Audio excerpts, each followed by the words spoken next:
authorized governor's emergency order. However, in accordance with the emergency order, this is to confirm that we are providing public access to the meeting by telephone with additional access possibilities by video or electronic means. We are utilizing Google Meet's platform for this electronic meeting. All members of the board have the ability to communicate during this meeting through Google Meet's platform, and the public has access to listen and, if necessary, participate in the meeting. Dialing the following number: 1-401-589-5664, and password is 230292632 hashtag. Or by clicking on the following website, meet.google.com/ddx-apoj-xfy. Public notice of the necessary information for accessing the meeting. We previously gave notice to the public of how to access the meeting using Google Meet, and the instructions are provided in the town website at rollinsford.nh.us. Providing a mechanism for the public to alert the public body during the meeting if there is a problem with access. If anybody has a problem, please call 534-1049 or email at admin@rollinsford.nh.us. During the meeting, if the public is unable to access the meeting, in the event the public is unable to access the meeting, we will adjourn the meeting and have it rescheduled at that time. Please note that all votes that are taken during this meeting will be done by roll call vote. Let's start the meeting by taking the roll call of attendance. When each member states they're present, please also state whether there is anyone in the room with you during this meeting, which is required under the right to know law. Miles? Present and alone. Paul? Present and alone. And Denise, present and alone. Okay, so we are, my agenda. We have community input. Anybody want to part of the community input? All right, hearing none. Consent calendar. Denise, I think they missed it. You have Robin and Luke Merrow, and Mr. and Mrs. Merrow, I don't know if you wanted to speak to the letter that you brought to the board's attention, but now would be a good time to do that if you wanted to speak to it. Their mic is off. You can unmute yourself at the bottom of the screen. Go ahead, you speak. There you go. Okay. Hi, we're Robin and Luke Merrow. We live on Silver Street, and I recently wrote a letter to the select board regarding the remote control boats on Salmon Falls River. They were here over the weekend, and they are here usually on an annual basis.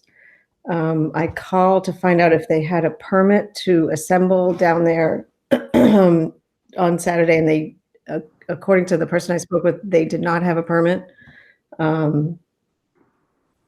We're just we've been writing letters and talking to the state police in Concord since 2012 regarding this annual event. And would just like to get going on learning how to stop them from coming. Okay, so Caroline, do you have any insight on that?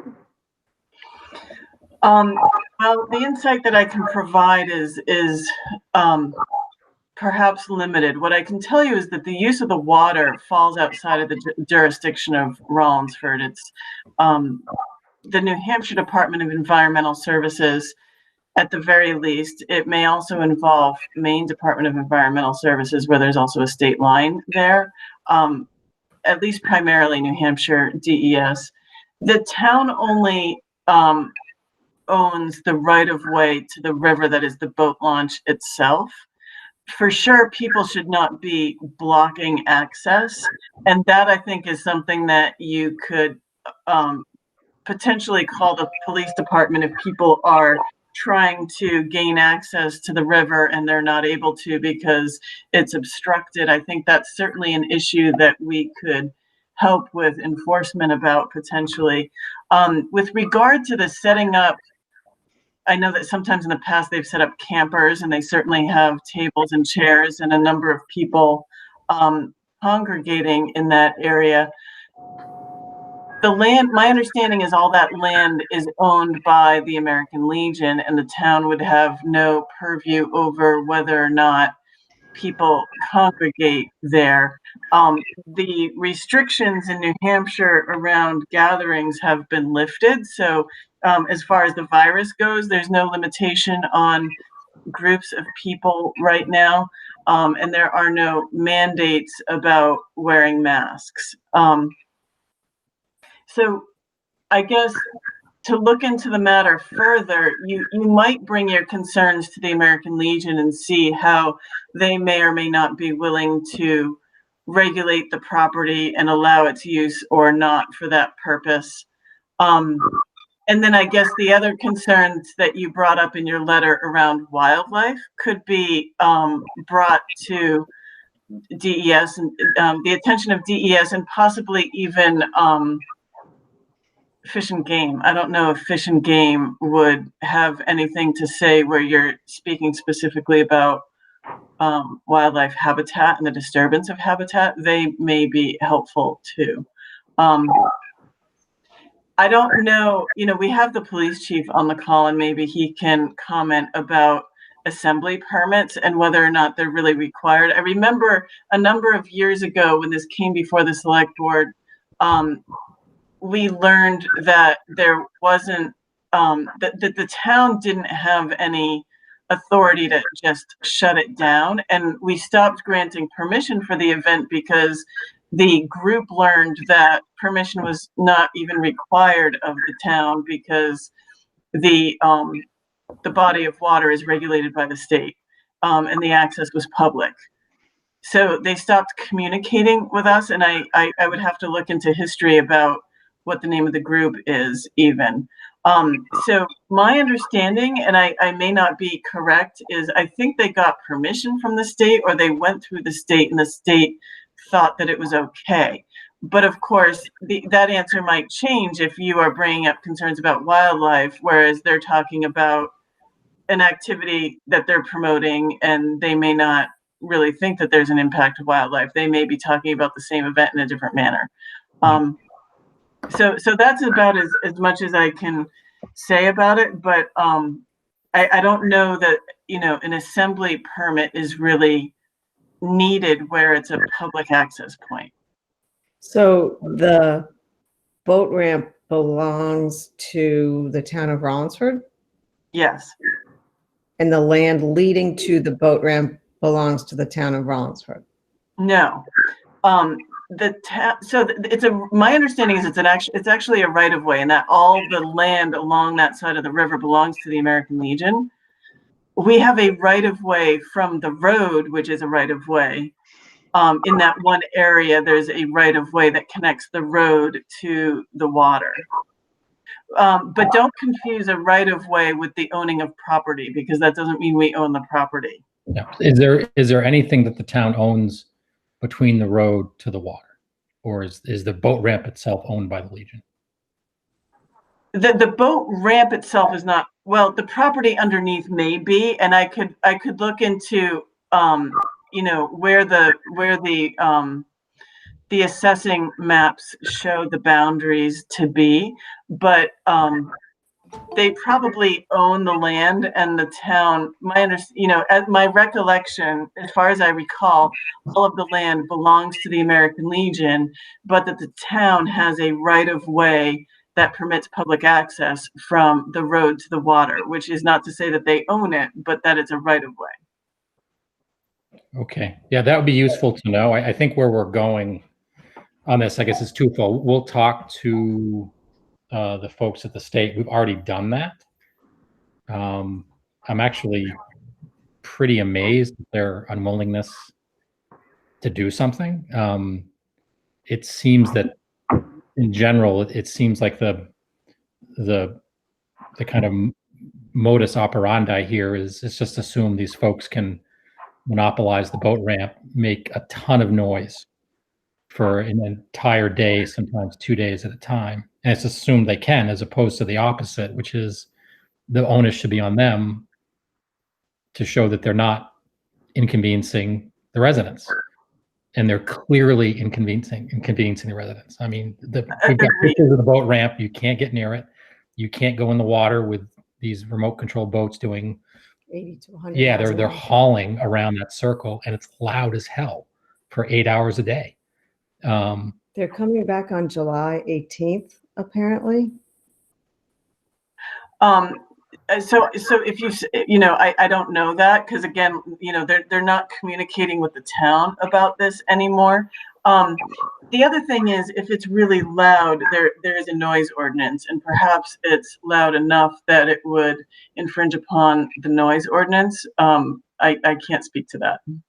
So how would that be determined, though?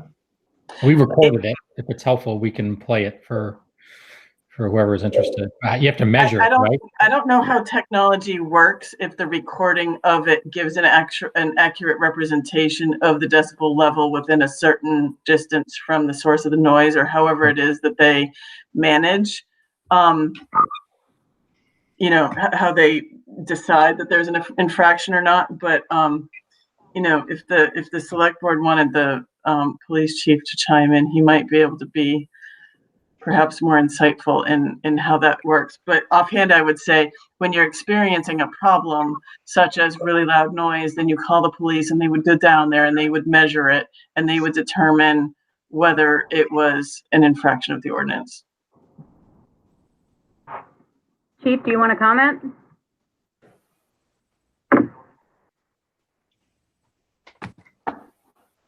Okay, first of all, we have nothing to measure the noise with. Generally, if it's a noise that affects the reasonable senses of a reasonable person, it could be a violation. However, in this case, they're using a remote control vehicle, which in itself is loud, and permission either from the landowner or the state to do that. So I don't know if we would be able to enforce any type of public peace ordinance or a disorderly conduct for the loud noise.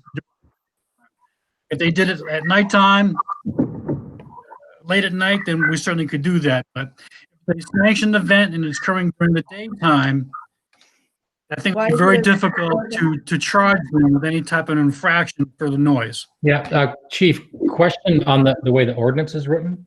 Is the ordinance written in such a manner that only the property owner that's within a certain decibel can complain, or is it just someone who is driving by or at a public boat ramp? The ordinance and the state law are written that anybody can complain about the noise.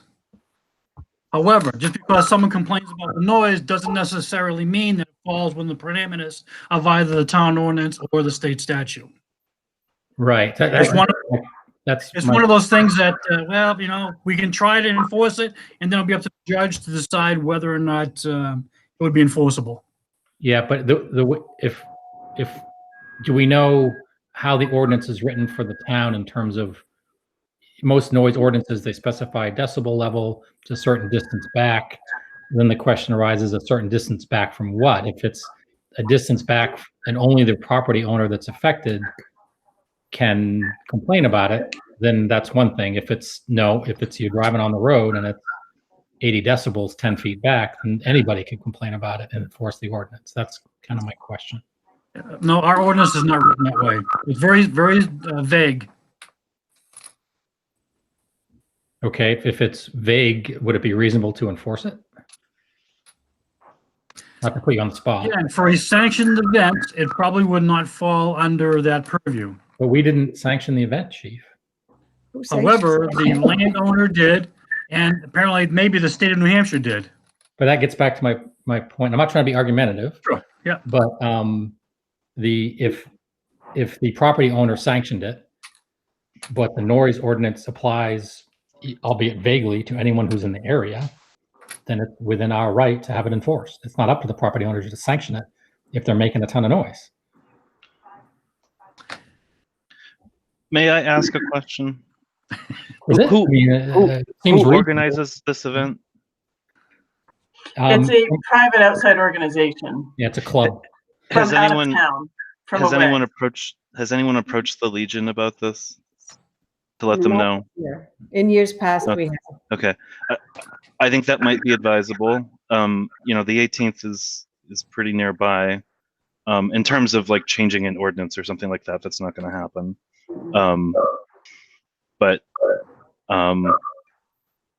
yeah, I don't know. I don't see much in the way of being able to block it. You know, I think we could insist that the boat ramp be kept clear.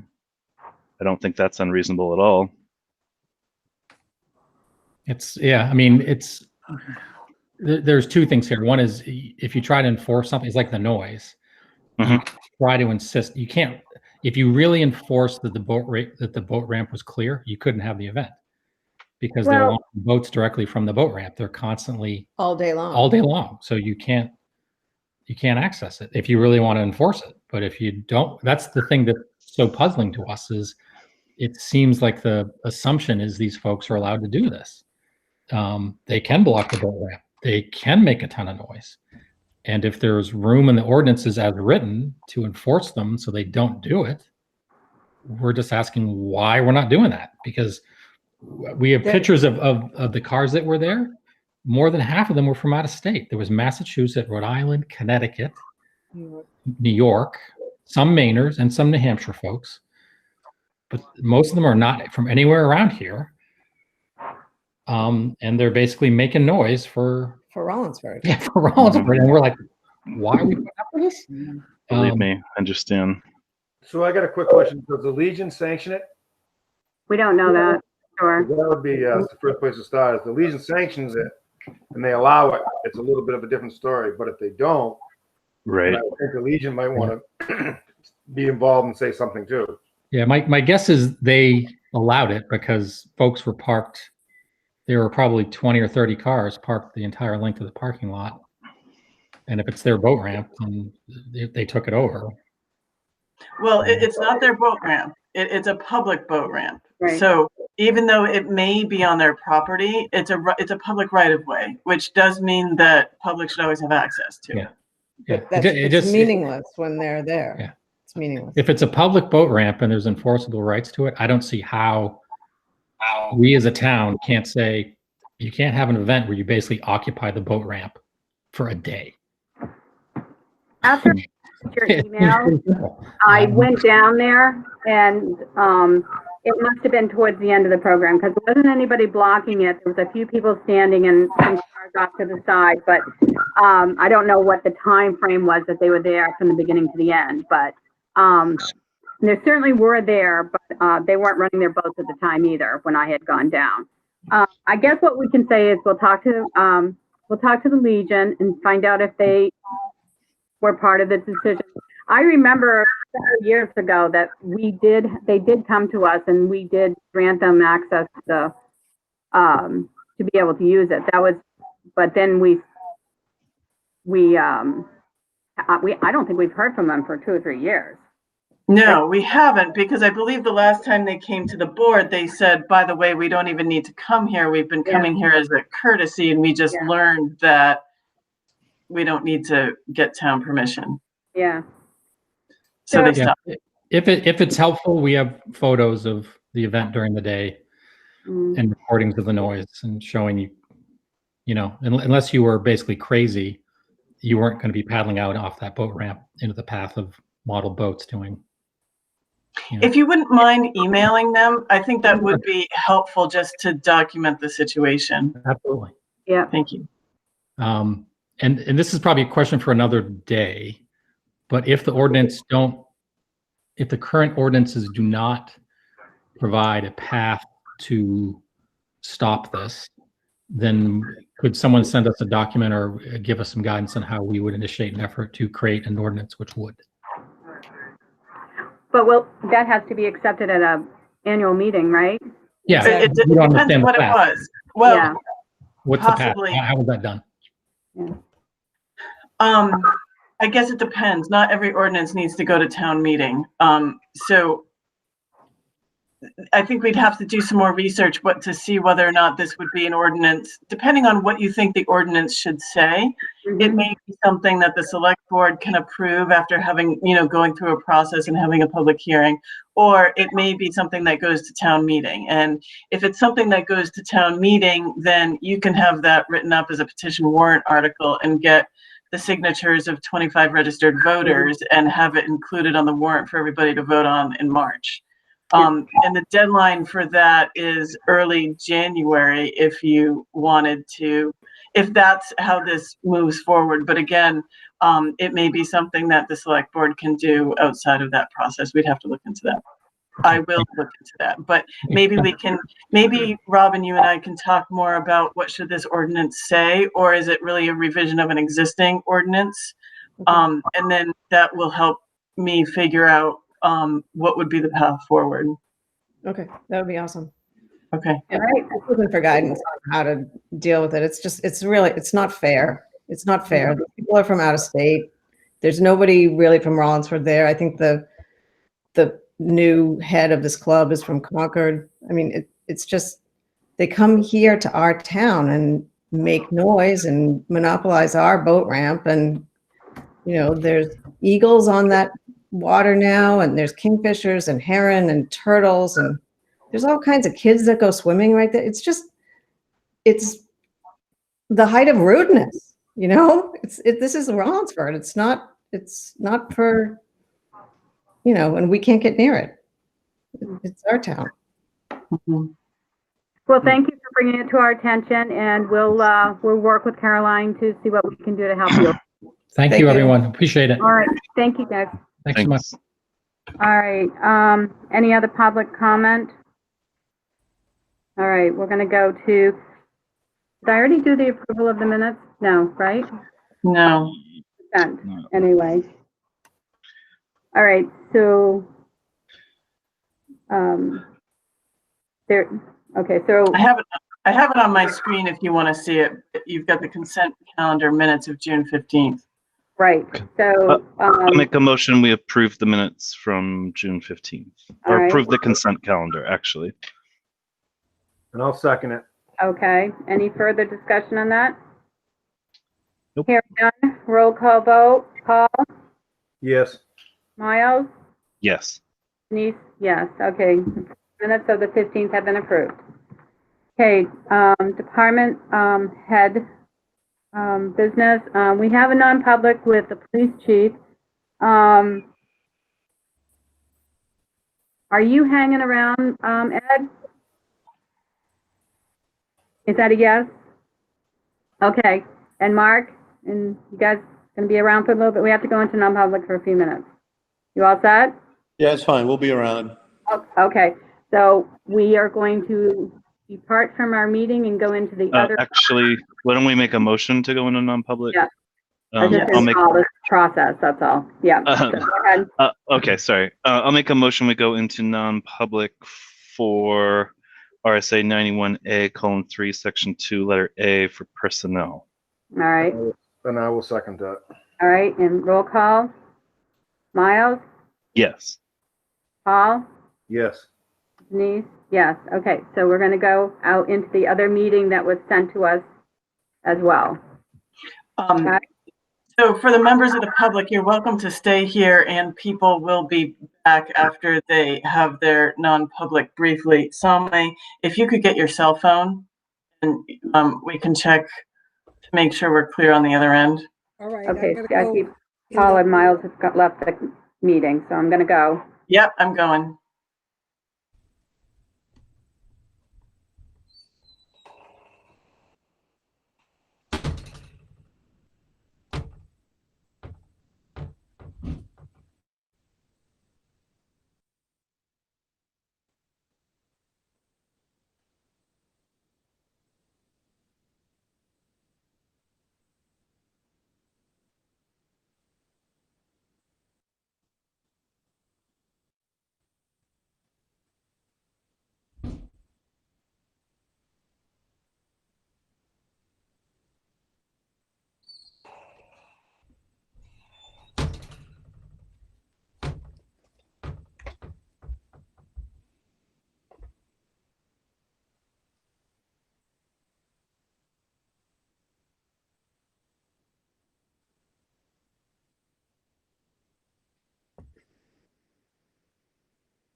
Hi, that was quick. The board's on its way back.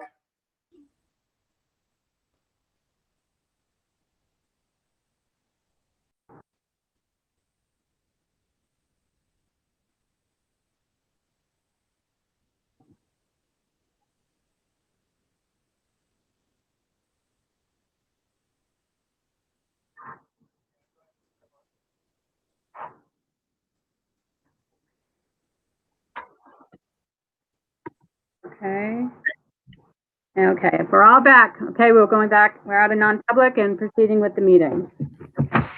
All right. Anything else? Oh, Bob, you had a PO? I'll share the screen. Okay, Let me turn it on. There we go. One is a purchase order, the amount of $1,400 to two-way. And this is to install an external antenna modem on cruiser number 73 for our in-cruiser laptop system. What we're having now is we have 4 licenses available to the town of Rollinsford Police Department. And we have a couple spots in town where the internal antennas are not working well on the mobile data terminal unit. So what will happen is the unit will shut off, automatically try to sign back on again, shut off, automatically try to come back on again. And it may try 6 or 7 times. If it does that, it will kick somebody else out here at the station who might be trying to log into the system as well. I've contacted the police department and the Milton Police Department, and they're using a Sierra external cruise, and they say it was excellent, and they have no dead spots in their town, especially Milton, because Milton is notorious for having a number of dead spots with the county radio system. So we're looking to install one to make sure that it works in the town of Rollinsford here. So it will come out of my equipment line item. Okay. I'll move purchase order 1918 to two-way communications for $1,400 for an external modem and antenna for Cruiser 73. Yeah, I will second that. okay. Any discussion? So if this works out, you'll look to install them on all the units? Yes, we already have it built in into the budget for the new vehicle. So towards the end of the year, we'll purchase 2 additional units for the remaining vehicles. Gotcha. Thank you. And Bob, they'll be able to be removed and installed into the next cruiser once you wouldn't have, can it be removed and put into another cruiser once you get another cruiser and the other one goes by? That is correct. Okay, all right. Paul, any questions? Nope. Okay, ready to vote? Yes. Okay, I'll call the vote. Roll call vote, Miles, Yes. Paul, Yes. Denise, yes, so I will send the purchase order.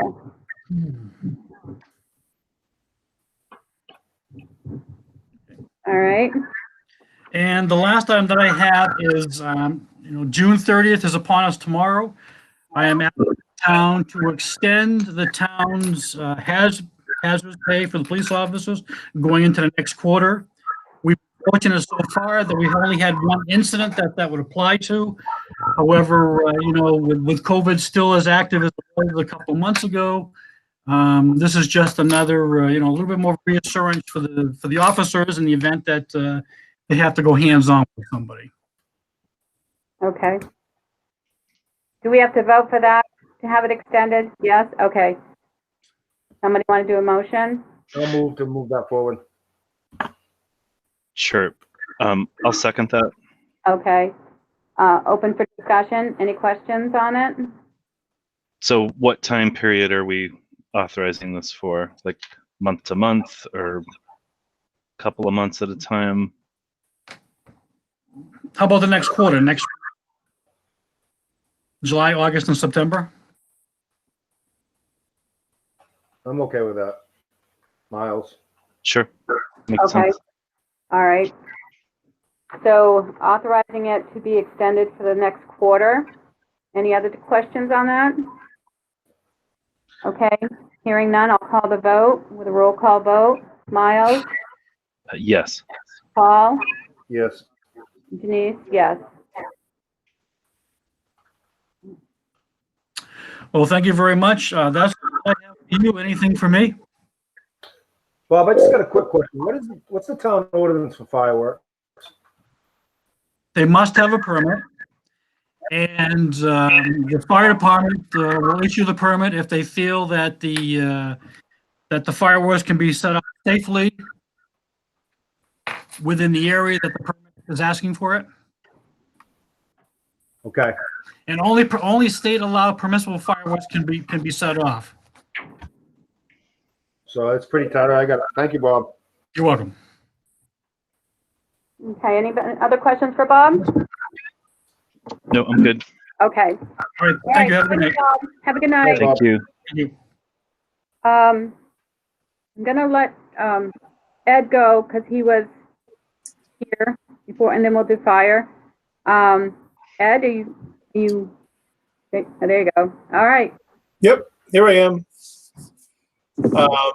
Last meeting, we had discussed holiday pay for the guys at the transfer station and looking over the ordinance and whatnot, and you wanted me to submit you a letter just with my request that instead of them getting, 3.2 hours on a holiday, that they would get the full 5 or 6 hours that they would be out for the holiday.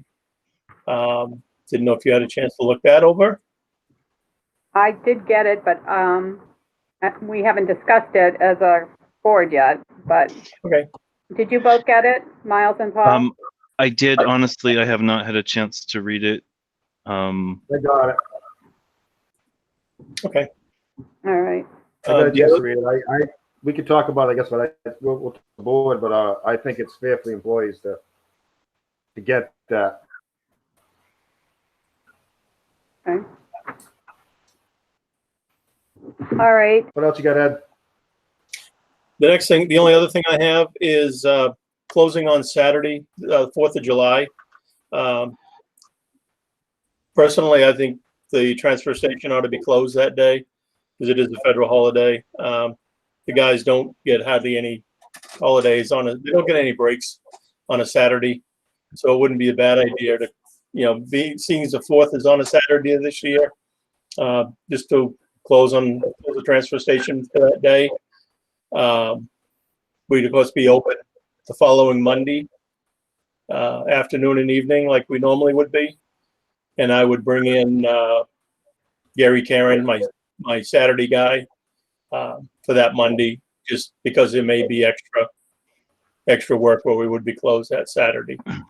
So I know there was a sign that was put up at the transfer station last Saturday that said we'd be open. That was an overzealous employee thinking, wanting to, basically help the town, help the people. But I did say we don't know that for sure, so please take the sign down. And Caroline did remind me this morning on that, but I'd already had him do that. So I guess I'd just like to know, are we closed next Saturday or this coming Saturday or not? Well, my opinion would be that it's a federal holiday as well. So I think that having Saturday off is the way to do it. I don't think anybody should be doing it on a holiday on the weekend. So that's Totally agree. yeah, That's- We're all in agreement on that. yeah. Because the other ones that are off are not workers of Saturday anyway. So Right. you're having Monday, right, Caroline? The office is closed on Monday, yes. Monday, yeah.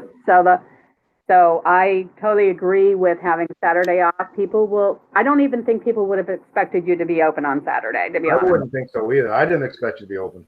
Yeah, no. When I saw the sign, I was surprised as well, yeah. So, There'd always be the straggler that would come in on Saturday and go, "Oh, you're closed," but There Well- will be a few. we'll get that's- notice out, and I'll get it on Facebook, and we'll have a sign up there Wednesday okay, stating that we're closed Saturday. And okay, well, yeah, I think that's a good, I think we'll take a vote just to make sure that it's official. But yeah, I think that's the best way to handle it, to be honest with you. So that's, Yep. So I'll call that we have a vote to have the transfer station closed on Saturday, and we'll be open on Monday instead. So roll call, Miles, Yes. Paul, Yes. and Denise, yes.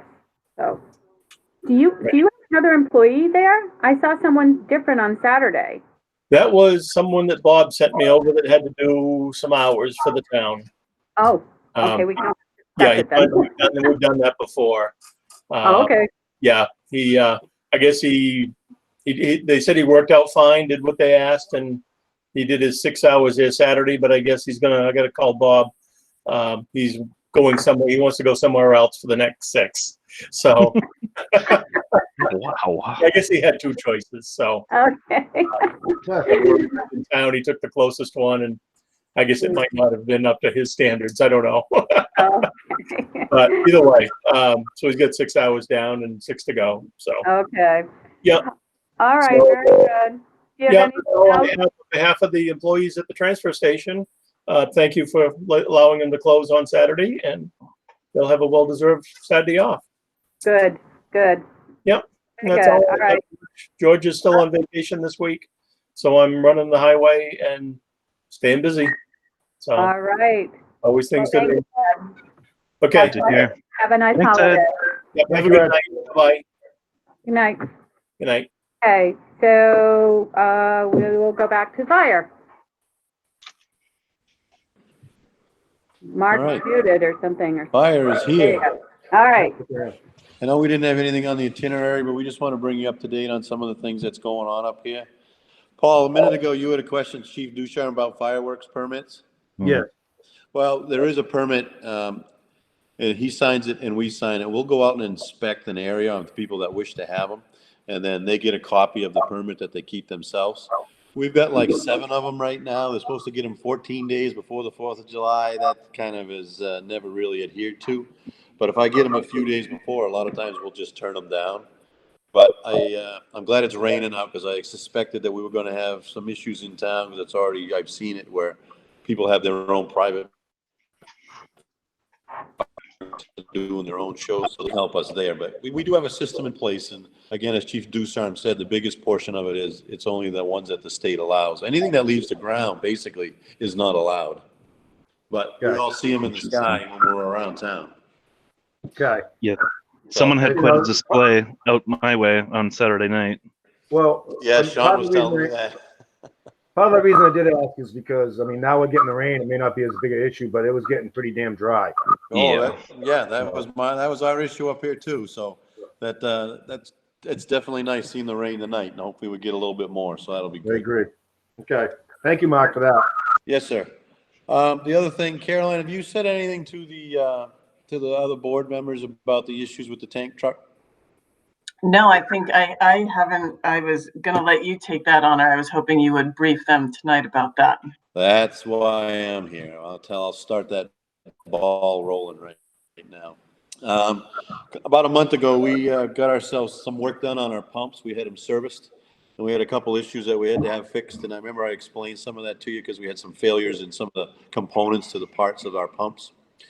The tank truck was shown to have weakness in the pump volute case, which is the housing which holds the pump in place. We've used the truck an awful lot lately on some, we've been in Elliott with it, we've had a brush fire with it. So the truck has been used an awful lot lately, and that pump volute case is starting to show more signs of failing. So I had the same company that we've now kind of contracted with that services our pumps to come up and take a look at it. And they didn't give me the most positive of news. Basically, the way any pump works is you have the gearbox, which drives the volute case, which has the impellers in it, which spin around and throw the water out to where we want it to go.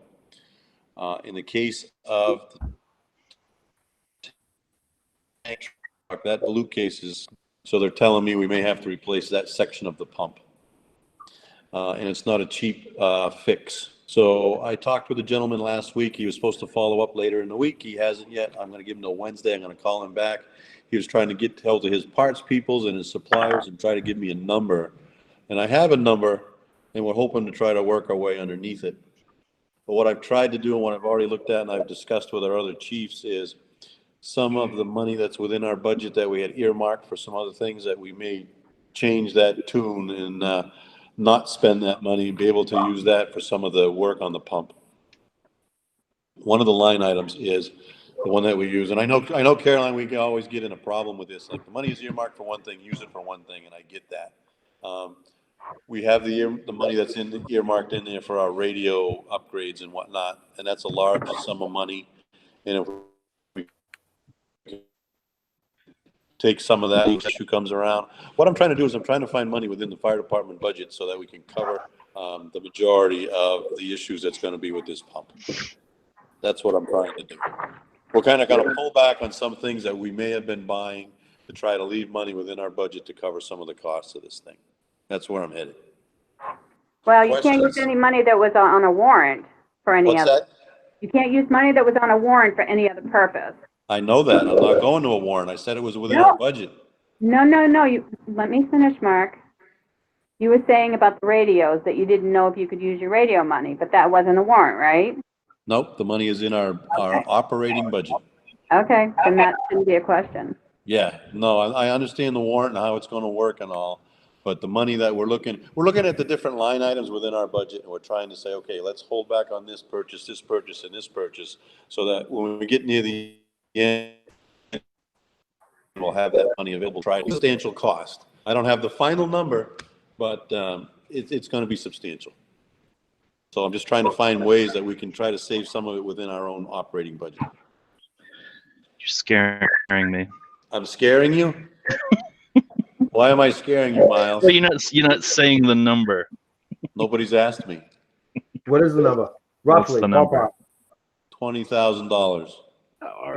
That's not as bad as I thought you were I saying. had, So, yeah, I had 75 in my head. So just No. a quick question, Mark. You had a little bit of work done on this. Is that when they discovered the, Yes, they discovered some of the problems that were already associated with the pump. But as I said, the truck's been used an awful lot the last month, and it started to exacerbate some of the issues. So basically what it is, it's like, let's compare this to any the water supply system in town, or the stuff that we've dealt out on Wiley Street and everything else that the sewer department with. The dirt, the sediment, the contaminants, and everything that sits inside of any pipe for a long amount of time. The volute case is cast iron, and it just starts to break down. And basically what's happened is we're starting to get pinholes all through that case. And one time, if we're using this thing in an emergency situation, it could fail on us. So we're trying to get ahead of that curve. We're being very careful in the use of the truck. The truck is not out of service because we can still use just the dump function of the truck. We don't have to use the pump as often, but it's eventually going to need this work done to it. And like I said, once I get all the final information, I'm trying to come in under that number as best we can. We're trying to save the gearbox, which is a major expense. If we can save that, we're going to knock the cost down and just have to replace the pump itself. So that's where we sit. I just wanted to brief you on it because we've been fighting with this for a couple of weeks, and I'm not looking forward to it either.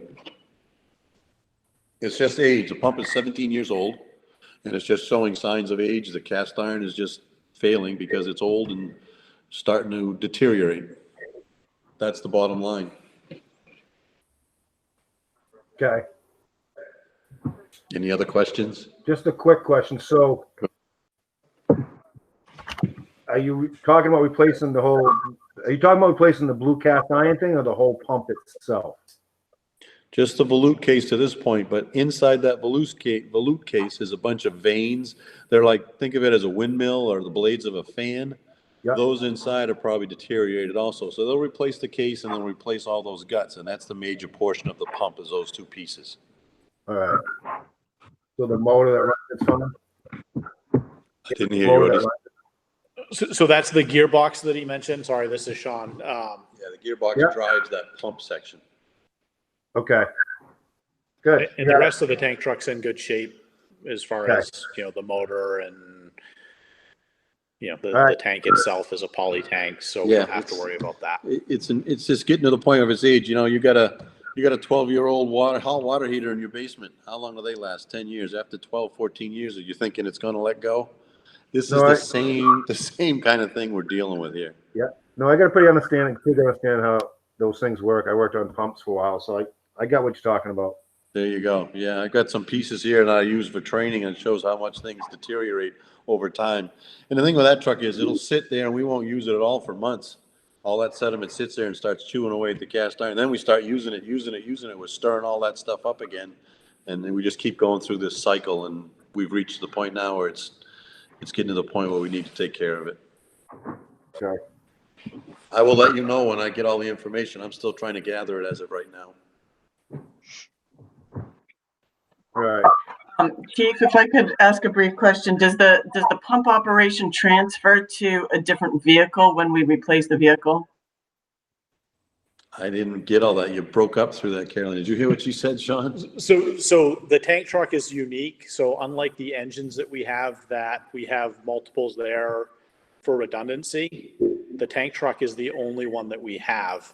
The good part of it is the company that's going to come out and do the work is going to do it here on site. So we'll be without that vehicle for 2 days, maybe 3 days. And we'll have to rely on mutual aid during that time, which is part of the advantage of the relationships we have and the mutual aid agreements that we have. Okay, thank you for that. What I was trying to get at is when we replace the vehicle, the pump operation on the truck, can that whole thing move to a new vehicle when we replace the vehicle? No. Probably not, no. Okay. It's kind of, the other thing that's really, it has a pump on it, but it's a 500 GPM pump, which is very, very small by any standard within the fire service. And that's part of the reason why it's taken so long to get the information on this, is because it's not one that's readily made. It's just, it's so small, it's kind of like a custom thing. It's not like the larger pumps that are in the engines.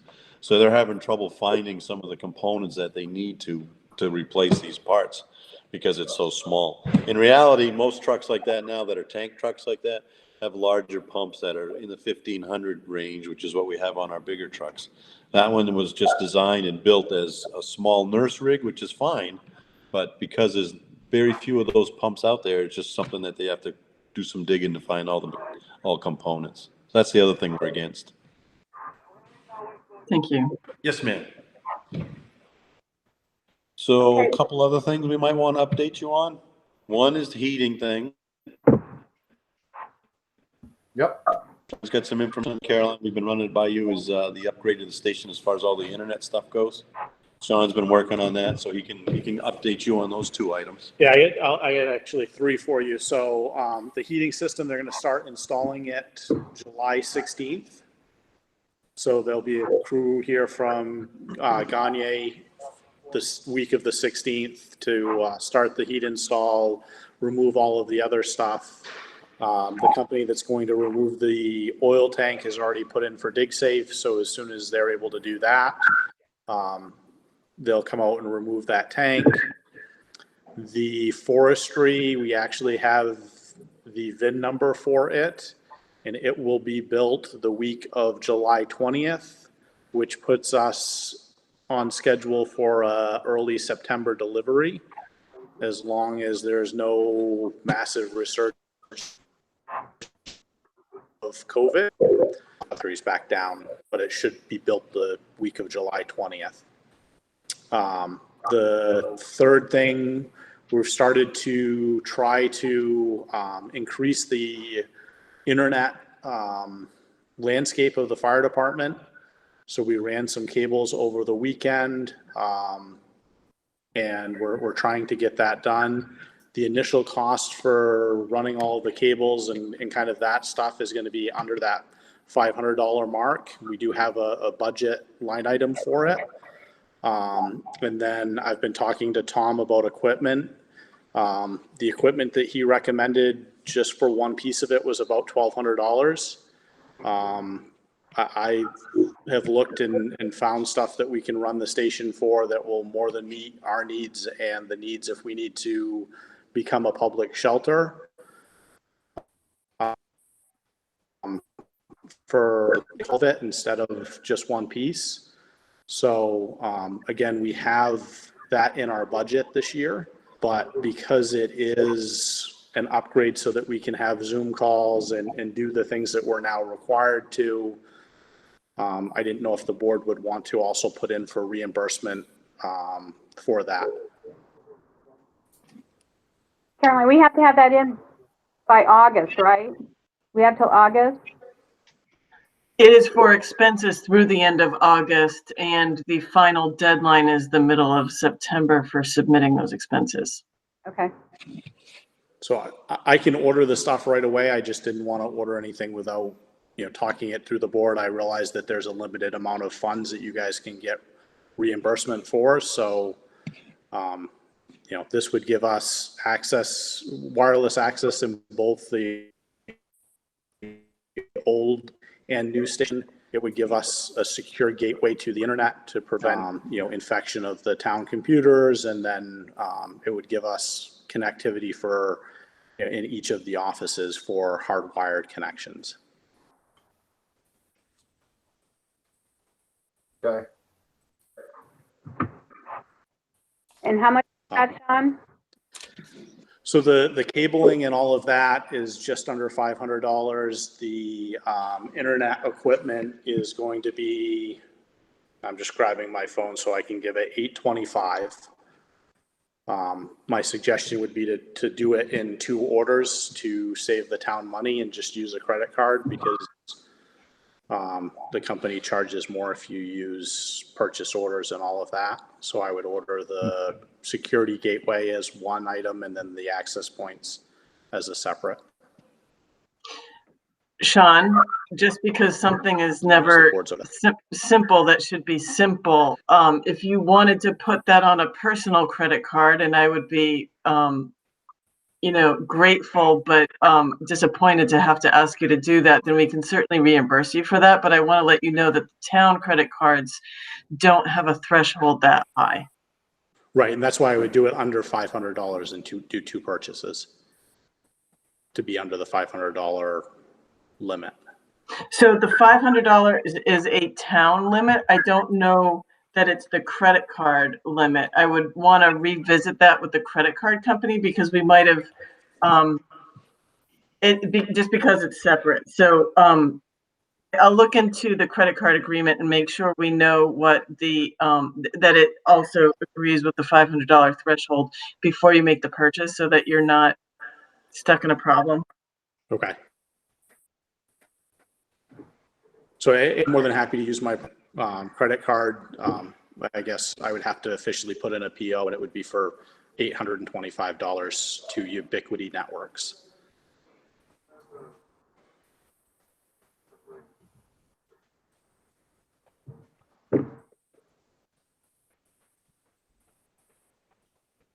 Okay, any questions from the board on this? Well, No? I think a good idea. It sounds like it makes sense, especially if they have a shelter. Hopefully we never do. Yeah, just to give you guys an idea, the 14 drops that I ran in the station probably would have cost between $2,000 and $3,000 to have professionally done. And we're getting that for about $500 of material. Yeah. And still professionally done. Thank you, Sean. So that means you're not going to freeze all the time anymore, right?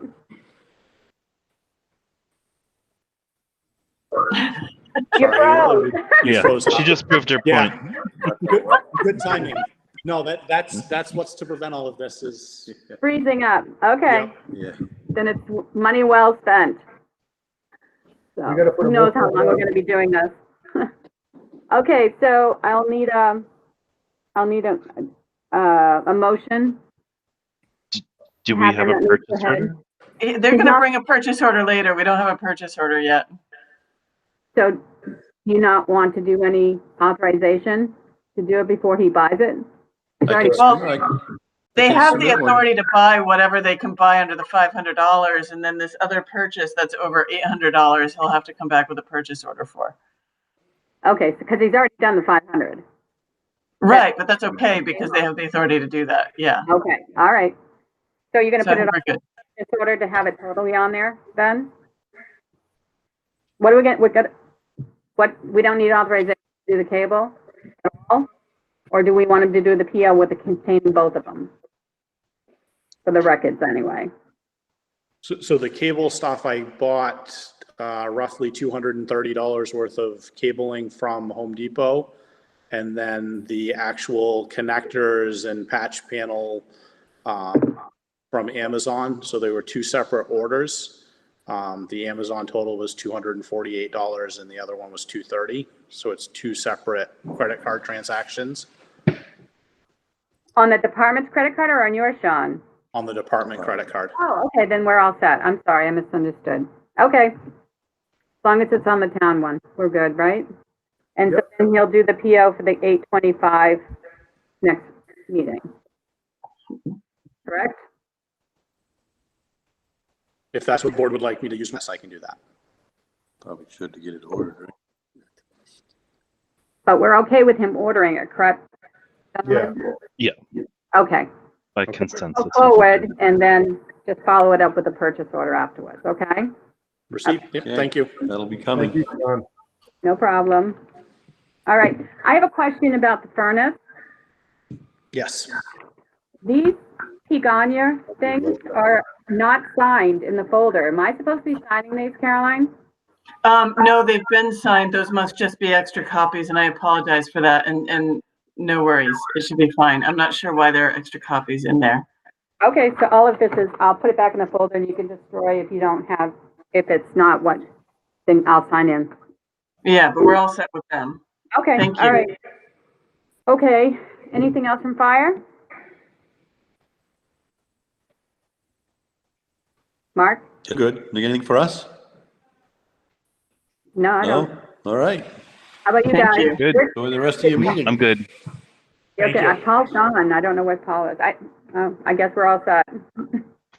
Thank you. All right, have a good night. You also.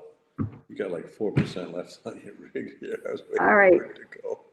So, because we don't have anything for highway, so now we'll go to town administration with RWSD update. Okay, so I sent the board an email with the attorney's general feelings about what we know about the situation with the Rollinsford Water Sewer District. He's in the process of writing that up in a memo so the board can digest the information and consider it and decide how to move forward.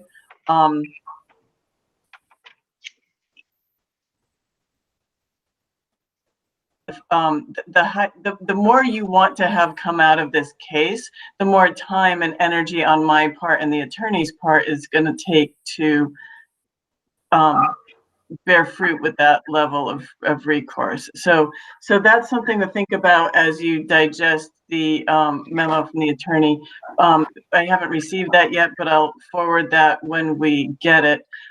In the meantime, the Water Sewer District has their voting portion of the annual meeting on Wednesday night. I saw a sample ballot and I'm confused and a little bit alarmed because it doesn't contain the article that we first looked at the deliberative session that asks the people whether they want to approve the moderator's procedures. So at the deliberative session, the people present voted to modify the rules of procedure, but a deliberative session is, the purpose of a deliberative session is only to modify and approve language to go on the ballot. And so I'm trying to work that out with the clerk, and I'll see if I can work it out with the commissioners, but you know, just if I can be helpful, but I just wanted to pass that along for your information. I think it's going to undermine the integrity of the results of the election if people are not able to vote on approving that the election is even happening in that manner. I'm not sure why it would have been at the deliberative session if it wouldn't end up on the ballot. So I just wanted to make you aware of that since we're talking about water sewer district matters. But aside from that, once we receive the menu from the attorney and the board is aware of the results from Wednesday night's meeting, then the board can decide how to move forward and whether or not perhaps you want to have a meeting with legal counsel and invite the school board to discuss what you might be looking to have come out of this if you want to continue, and what that might look like, and what the school board might support too. So we're in a little bit of a holding pattern, but we should have more to work with, I would say, by the next meeting. So what was wrong with the ballot? I didn't understand it, or you froze or something.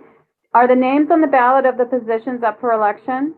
Yes, Okay. but I was looking at a sample ballot, and the first article that we discussed at the deliberative session that that says, "Do you approve of the moderator's rules of procedure?" That article is not on the ballot. If it's not on the ballot, then people don't have the opportunity to vote on it and decide that they approve of the moderator's rules of procedure, which were modified at the deliberative session. But a deliberative session is not for voting to approve or not approve something. So I just wanted to make you aware of that. I will reach out to the commissioner and the clerk and see if I can be helpful. But my concern is that it undermines the result of the election if people are not sanctioning the election process. Why would it have been, if it's at the deliberative session, it's supposed to be on the ballot. So I'm just not sure why they're taking that approach. So I will reach out to them and ask about that, but I just wanted to make you aware of that. Okay. Any questions on that, Miles or Paul? No. Okay. No, I guess we'll find out more after Wednesday night. Yep. Yeah. Okay. Town hall operations, in-person meetings, library opening, and town hall opening. Okay. You all received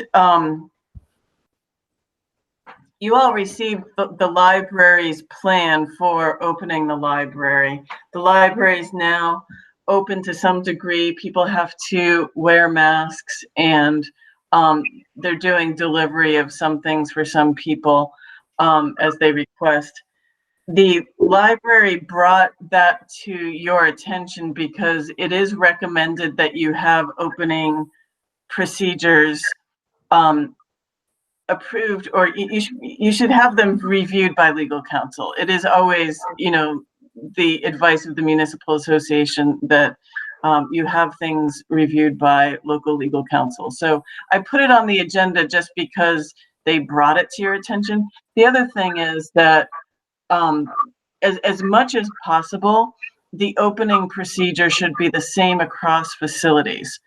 Our other facilities aren't open in the same way as the town hall, and the town hall functions differently than the library. But I just wanted to point out that in as much as it is possible, that should be the same. So, for example, the library is requiring that people who enter wear masks. It would make sense for the town to do the same, and vice versa. If people have a different experience when they go to the transfer station and you don't have to wear a mask at the transfer station, then they would expect not to have to wear a mask at town hall. So that's something, we haven't really thought about or talked about in this forum, that it's not just the library. We're talking about the library because they brought their plan forward in case you all want to facilitate the expenditure of legal review. But it's something to note with regard to the other facilities too, not just town hall. But should people be wearing a mask at the transfer station? Should people be wearing a mask before they enter the police department? What else do we want to say about how people use facilities that can be as consistent as possible?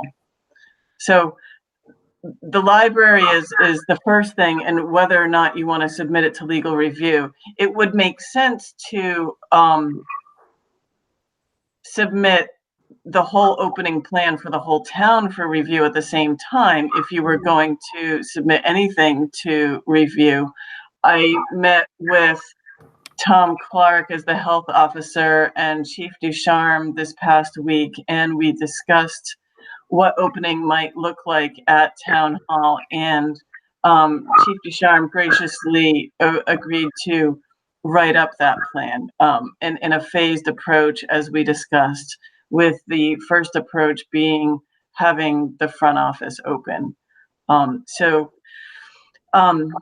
Ed Walsh did come by and measure the inside of the front office and the exterior area of the front office so that people can be safe both within and outside of the front office for when it opens up again. And he'll be getting back to me with a quote for materials cost for creating plexiglass for those areas. Okay. So I agree that we should, if we're going to submit anything to an attorney, we should do it one time. Mm-hmm. It is a bit of a moot point with the library since they already went ahead and reopened. Well, it is and it isn't. I mean, they certainly have the authority to reopen on their own. They don't have any personal feelings about having their opening plan reviewed. They sent it along because that's due diligence, and they're leaving that up to the discretion of the select board, is my understanding. But if Okay. the select board wanted to submit the rest of the town's opening plan to legal review, it's still worth including the library's plan in that.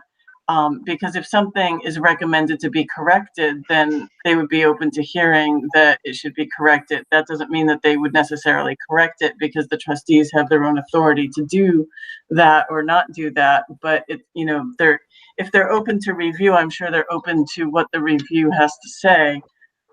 So while it is moot that they're already open, I think it is, if it's otherwise a good idea to review opening plans, I think they would be open to the feedback of what an attorney would have to say about theirs and maybe revise it if necessary. Okay. Okay. Yeah, I think we should wait and just do it all together as well. And they'll review it and then just have them give it to them after they hear the lawyer's recommendation. Paul, any comments on that? No, that sounds good. I'm good with that for right now. Okay. So Bob, by the next meeting, we'll have a much better understanding now, like a game plan to give to the public and stuff. Does that sound right? I'm hoping so. Chief Ducharme agreed to write up the opening plan as we discussed in a phased approach. One thing that I would say is that we're still struggling with how to handle the office space. The front office is pretty well set that you can put plexiglass between the stations. The offices in the hallway, you know, we have those fire doors and we've discussed what to do with the fire doors. Ed Walsh volunteered to get quotes to have additional doors made for those office entryways, with the idea being that it could be a lightweight door in addition to the door that's already there. So you can keep the door open that's already there, and there's something that I'm referring to in my head as a screen door that really wouldn't be a screen door, but it's not a structural part of the entryway. It's just something that sits in the frame that would have that counter, and it would have a slot, and it would provide the function that we're looking for, that could then be removed when the day comes that we no longer need them. So we're still trying to work on how best to make the offices open to the public. That doorway might be one approach. The other idea is, I think it would be simplest and least expensive, and also probably kindest to the building, that it doesn't leave scars, to have just those ropes across the doorway, or even just putting a table across the doorway. So somebody's welcome to sit on the other side of the table and address you through the doorway from the table, but there's the message there that you're not getting into the entryway. So either a rope and a small table so that you can write something if you had to, or else, you know, one of the tables from the conference room, even just blocking the doorway so somebody could sit there. Yeah, I mean, that sounds like the least expensive, least intrusive. Yeah. And it's entirely removable. It doesn't leave scars. So what are you So doing? Oh, go ahead, Denise. No, go ahead. What are you doing now for like welfare cases? Do people come in? No, we got one today. In fact, we, depending on who's in the office, whether it be myself or Chuck, one of us, if he's in the office, he will scan it to me. I'm discussing them with him with the applicant's permission in order to continue to train him in how to handle welfare in my absence. He will scan me the application and we will discuss the application. And I am calling people. I'm still not even meeting with people by appointment, just because there are other people in the building. So Mhm. I'm not comfortable with that. I'm not subjecting the other people who are in the building to it. And if I were alone in the building, I'm also not going to be meeting with people when I'm alone in the building. So it just hasn't worked out to be necessary. It's working out quite well to have somebody's application on their screen and talk to them. They can submit paperwork through the Dropbox, and I can either mail people paperwork or have them, or I can stick it on the door for them with their name on it or something like that as needed. So it's worked so far. It has worked really well so far, yeah. Right. So with the town hall opening, are we only talking about the day-to-day business of town hall, or are you actually opening up the town hall for committees to meet in the evening hours? I would not suggest that we make meetings resume in person until we're really assured that not yet, I guess is what I'm saying. As long as the emergency order is in place in New Hampshire, we are allowed to continue to meet virtually. The emergency order can only be in place for 21 days at a time, and then the governor has to renew it. As soon as the governor does not renew the state of emergency, the executive orders expire upon the expiration of the emergency order. So as long as we're in a state of emergency, we can meet virtually, and I suggest we do so, because the complicating factor with meetings is that you don't know how many people from the public will show up, and you need to not turn public away. And that could create a situation where we have to shut down a meeting because we were not expecting and prepared for the number of people who turn out for that.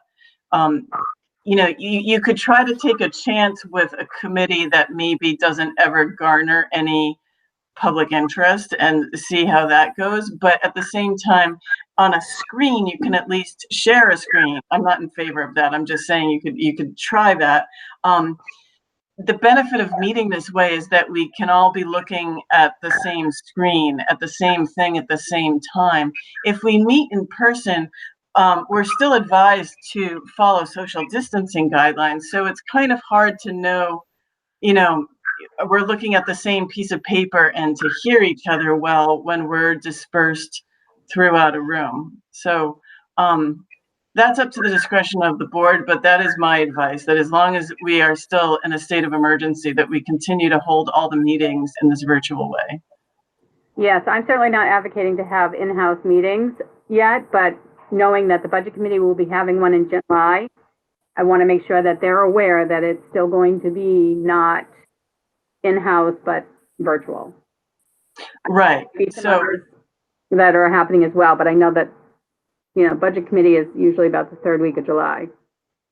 yes, and budget committee is a large group of people, so Yes. we would struggle to hold that many people safely in that room, and that's the only room we have. I agree. So I just want to make sure that when we say that we're, doing a town hall opening, that people do know that it is not it's for the operational, day-to-day operations of it, and not the committee meetings like rec and budget committee and planning, zoning, whatever. That's not an opening yet.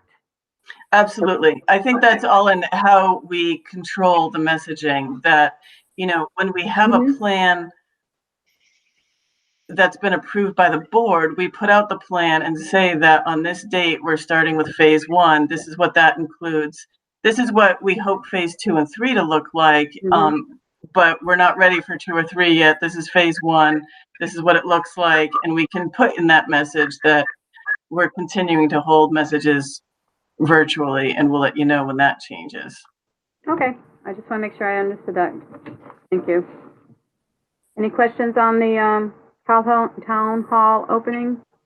No, but I'm glad, I agree. What Caroline said is, have a phase 1, a phase 2. I imagine to be probably, I'm guessing you're gonna have 3. Phases is probably what I'm guessing, but you'll probably, after you meet with Bob and Wednesday night and everything like that, after you meet and everything, you probably have a better idea. Yeah, no, that's good. All right, so we'll just, Total agreement right now. Agenda. and you'll get us updated when you get updated, Caroline. All right. Yes. Stormwater Asset Management Grant. Oh, yeah. Okay, that is an item in your folder. It's quite a number of pages. It's the contract itself. And then in addition to the contract, there are 10 pages of extras that go along with it. So this is a state-funded project that we are paying for upfront with a contract with Hoyle Tanner and Associates, the engineering firm that is going to be performing the work on our behalf. Then if the end results meet the criteria set forth by the state, then it is completely reimbursable. And all these extra pages outline the, how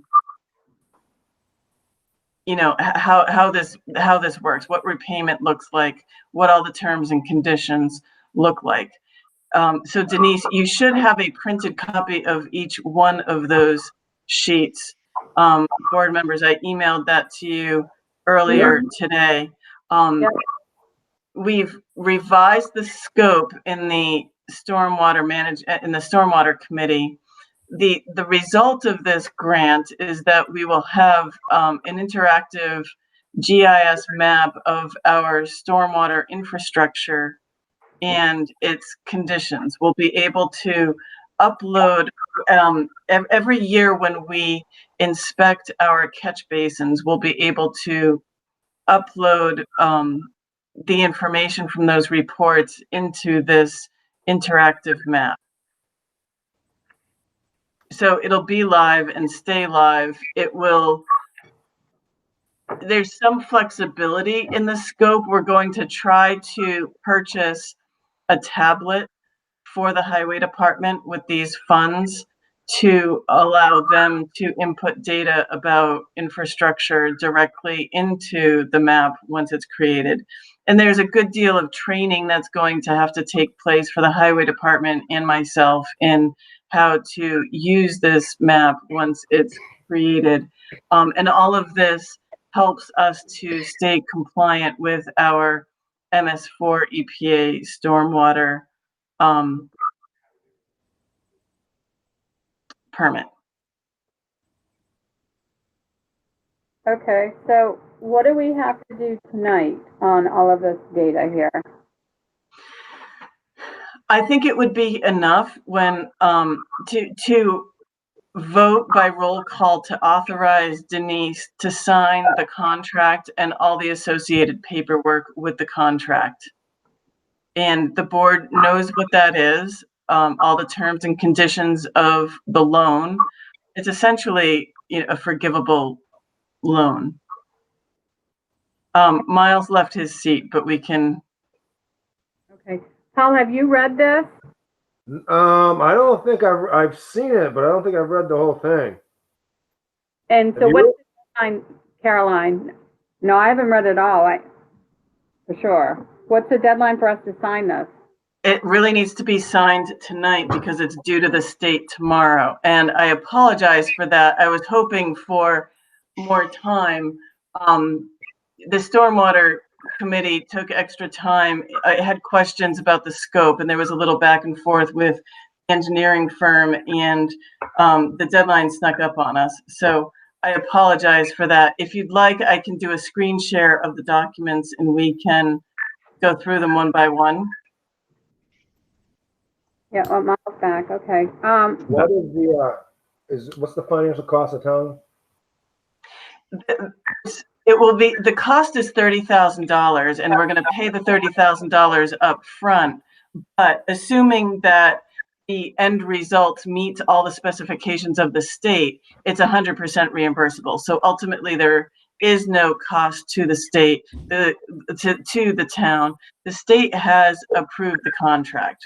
They've read over the scope and terms of the contract and approved it. So assuming the engineering firm follows all the guidelines in the contract, which we would expect they would because they've done this before, and they've received this reimbursement for other communities before successfully, that we should be fine, and the expectation is there will be no cost to the taxpayer. This was approved by a warrant article as well. right? Correct. Yeah. Yes. So, but when is the end date of this? You're taking the loan for $30,000. The loan request is for 2 years. So Yes. we don't pay anything for the $30,000 for 2 years? No, if you look at the scope of the engineering contract, we are paying Hoyle Tanner and Associates incrementally as they complete work. From the 30,000? And then, yes. So we're going to pay them cash up front as they complete work. And then at the end of the term of, once we reach completion, the state will be involved at different points throughout this process. They're not just going to come in at the end and bless it. They will be involved throughout. And when it is all said and done, then they will reimburse us the funds. So it's a forgivable loan, so to speak. As long as you make the stipulations, right? If any Correct. stipulations aren't made, then what happens? Then you don't get reimbursement. That's part of why we chose the engineering firm that we did, because the state has had a number of concerns with other communities who've applied for these funds and signed contracts with other firms and done the work and not received reimbursement.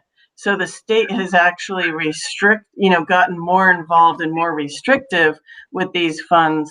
Hoyle Tanner has always received reimbursement for their communities that they've done this for. They've been successful. So I don't have any reason to believe that we would not receive reimbursement at the end.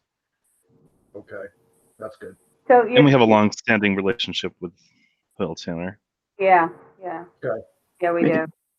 So you're going to be able to do estimated cash draws from September of 20 to April of 21, totaling the 30,000.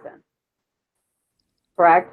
Okay. Yes, and that's fine because that's just part of money rolling over. That's just an accounting function that I'll make the auditor aware of, that those funds were authorized in 20. They can be used through 21 without a problem. But that is worth noting that you're spending, you're getting reimbursement in a different fiscal year than you're spending it. Yeah. It all comes out in the wash, but it's they are in different years. Okay. So, does anybody have any questions about this? I mean, yeah, clearly we haven't all read it complete for sure. But we have to sign it, is what you're saying. Well, we're going to miss the deadline and miss the opportunity if we don't. Yeah. And, Your name's not on it, though. Your signature is not on it, sorry to say. that's true. Fair enough. Okay. The stormwater committees put a lot of work into, researching the grant, finding the provider. I would wholeheartedly endorse it. Okay. So you're the most familiar with this, Miles? I'm sorry, say that again, Paul? You're pretty familiar with this? Yeah. Yep. Okay. Good. Yep. 'Cause I gotta be honest, I've read some of the stuff about the nitrogen stuff, but I'm not super aware of it. Oh, it's good to read right before you go into bed. But this is not really nitrogen.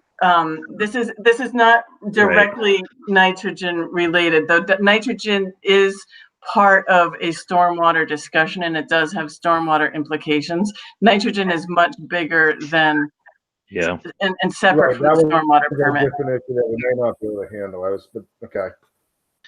So I'll make a motion that we authorize Denise to sign the, is it a grant application? Is that fair to say? Oh, there's multiple. Contract with Hoyle Tanner and, Okay. and the associated paperwork, I think, does it. Okay. About 20 pages I have to sign. Denise is comfortable. I'll be doing some reading tonight. Hmm. All right, so, Paul, I'll second it all as long as you right, come. and you've reviewed it all, Caroline, correct? I have. Okay. All right, so we have a motion by Miles, seconded by Paul, to authorize me to sign these documentations for the stormwater. Okay, so we'll do a roll call vote. Miles, Yes. Paul, Yes. did he say yes? I said yes. I didn't hear you. Okay, and Denise, yes. Yes. Okay, so, how do I get these to you, and when do I get them to you by, Caroline? Is it end of day tomorrow? I need to submit them tomorrow, so I need them before the end of the day, but we can work out if you want to get them to me in the morning on your way to work, or I can pick them up over your lunch hour or something. I just want to make sure I sign everything that I'm supposed to sign, and like I say, I haven't reviewed them enough to know. I'll do it tonight, and if I have any questions, I'll call you tomorrow. Okay, and certainly when I meet you to pick up the paperwork or drop off the paperwork, we can, I'll look over and quick, have a checklist and make sure we got it all. Okay, very good. Okay.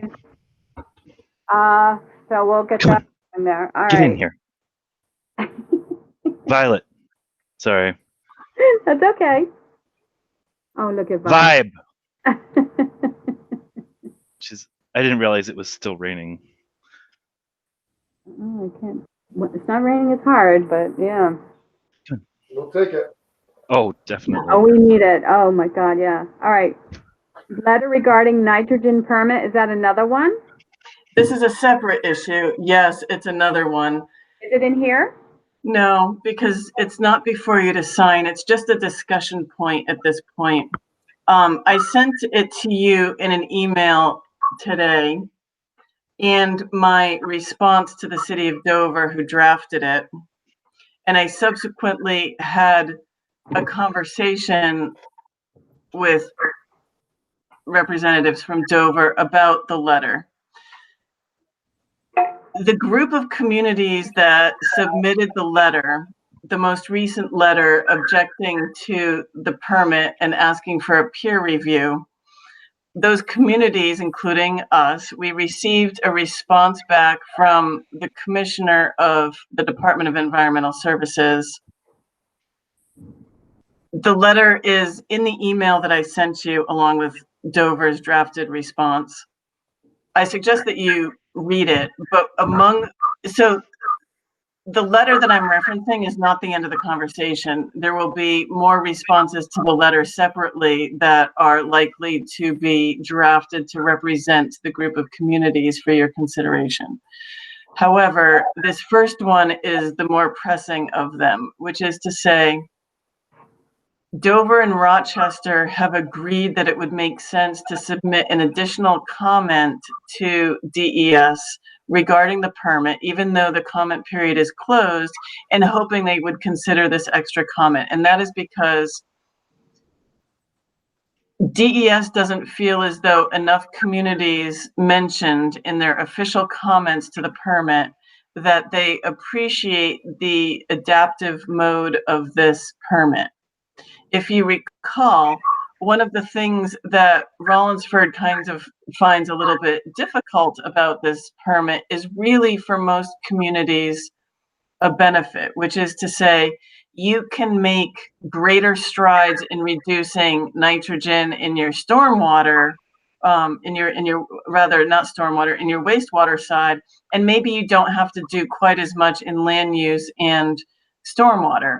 Or you can make greater strides with stormwater and land use and septic upgrades and perhaps not have to do quite as much on the wastewater. And that as a whole, a community is held to the total nitrogen load limit. That is the adaptive approach, that you can accomplish the end goal this way or that way, or a combined approach. All the communities like that, and it makes some sense. Rollinsford, we know, is different because the town will be held responsible for whether or not and to what degree the district chooses to upgrade the wastewater treatment facility. And likewise, the district will be held accountable for what the town may or may not do and to what extent it upgrades private septic systems and takes other land use measures to control the total nitrogen output. So this letter from the commissioner from the Department of Environmental Services is commenting that not a lot of communities seem to have really appreciated this adaptive permit approach in their official comments. Therefore, maybe DES wants to scrap the adaptive approach and go back to the technical approach, where you're going to meet it, to this degree in wastewater and to this degree in all these other ways. That is more restrictive and will end up being more costly, according to the professional representatives of the other communities who have employed people to look into this for them. It's important for Rollinsford because we're so small too, and it's important for all the communities because they're all relatively small compared to the looming cost of this new permit, that we stay unified in our approach with the state and the federal government about the need for the permit and what the permit looks like. And for that reason, I would suggest that the board ultimately sign this letter supporting the other communities and the idea of the adaptive permit, because the adaptive approach makes sense. While at the same time, I struggle to tell the board that it's a good idea to sign the letter, because although the letter in its current draft form does say that this is an additional comment, not to discount any previous comment already made by any of the communities, I'm not an attorney and I don't know what the full ramifications would be to sign a letter that we've already raised issues with. This letter supports an idea that we've raised concerns about in our comments, and I don't know what the repercussions of that is. So I'm bringing this letter to the board's attention because you need to be aware of it. It would behoove the town for you to be aware of it. Read the letter, read the response from the commissioner, and see how comfortable you are with the concept of the letter. In the meantime, I have agreed to provide some revisions to the draft for the other communities to consider that might make it more workable for everybody, where it's, add some modifiers that make it clearer that we still have questions about what this adaptive permit would look like in our town with our governmental structures the way they are, while we still support the idea of unity. The state is noting the fact that the communities are unified, large and small, and there's strength in unity, we know. So I do want to, if there's a way to be unified in this, it benefits everybody that we stay unified in this. So I just wanted to let you know that I will be working on revisions. If the board wants to work with me on that, I would be happy to share them with you before I share them with the other communities. They're only suggested revisions. They can choose whether or not to adopt them. This is a draft for consideration, so other communities may have edits as well. It's a working document. So I don't know how much you all care to wordsmith with me, or whether or not you want to leave it to my discretion to suggest something that I think is workable. In the end, you all will approve whether or not this letter gets signed on Rollinsford's behalf. Yeah, I'm happy to help out in any way I can. To as a second set of eyes or to working it together, whatever works. Thank you. I appreciate that. Okay. So there's nothing that we need to be approving tonight, just information and, again, I will be happy to work with you as much as, or don't have a lot of knowledge on it, but I certainly can review with you as well before sending anything. Does anybody have any questions about the concern and the position and anything else about? I've read all the information, or the majority of the information, and I'll hold my judgment right now. But what you said about strength in numbers and getting together with the other communities, I think in the big picture. I mean, I wanted Denise and Miles to weigh in, but I think the letter should be sent overall. But we'll all discuss that. But Yeah. Yep. That's my original opinion. I'll read it again tomorrow. That came out a few days ago, right? All that information. I just sent it today. There's been a number of things flying around, but this letter just came through this morning. Okay, I did see that. Okay. Okay, so I'll look at it too. All set on that? Yes, Yeah. thank you. All right, Welfare Authority? Thank you. So the board has delegated authority to disperse payments for welfare, for me to do that while we are operating virtually. That authority expires tomorrow. So I just wanted to remind the board of that, and inquire whether you want to continue to delegate that authority to me as we are meeting virtually, or do you want to go back to the way things were and I can bring cases to your attention and meet in non-public? And I'm okay with it. Seems to be, I'm okay with it. You said it's been working out fine. yeah. Me as well. You need to let us know when you want to have us get back involved, especially if it gets elevated. That's how I would put it, but I would authorize it possibly for another, I would say July and August. Let's want to do that, make a motion, have it. Yeah. So, until end of August. Yep, I'll make a motion that we authorize the town administrator to be our welfare administrator. And I will second that. All right. Roll call vote. Miles? Yes. Paul? Yes. And Denise, yes. Okay. thank you. Okay, holidays as prescribed in the personnel policy.